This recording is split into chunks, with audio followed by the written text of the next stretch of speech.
ধুনীয়া দেখাৰ বয়স নাই। কবি মামণি ৰয়ছম গোস্বামী। ধুনীয়া দেখাৰ বয়স নাই, ধুনীয়া ফল আৱতৰটো পকে। বাহি চোতাল শাৰী শাৰী নৌ বোৱাৰী যদি খহি পৰে উৰণি, ধুনীয়া দেখি। উৰেই ৰাতি উজাগৰে থাকি ৰখি আছে যদি চুবুৰীয়াৰ ৰোগী, টোপনি ক্ষতি হলেও ধুনীয়া দেখি। বহু দূৰ বাট কৰি বাই ভাগৰি পৰা নদীখনে যদি হঠাৎ ভাজ লয়, ধুনীয়া দেখি। ৰাস্তা পাৰ হবলৈ গৈ আদবাটত ৰৈ যোৱা কিশোৰীৰ হলাজ হাঁহি, ধুনীয়া দেখি। মাকৰ বুকুৰ পিয়াহ চুহি শিশুটিৰ লাল কাল টোপনি, ধুনীয়া দেখি।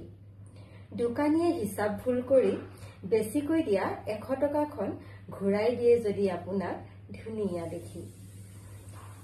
ঠিকনা ভুলকৈ অহা চিঠিখনক যদি আপোনালোকে সঠিক বাট দেখুৱাই, ধুনীয়া দেখি। ধুনীয়া দেখাৰ বয়স নাই।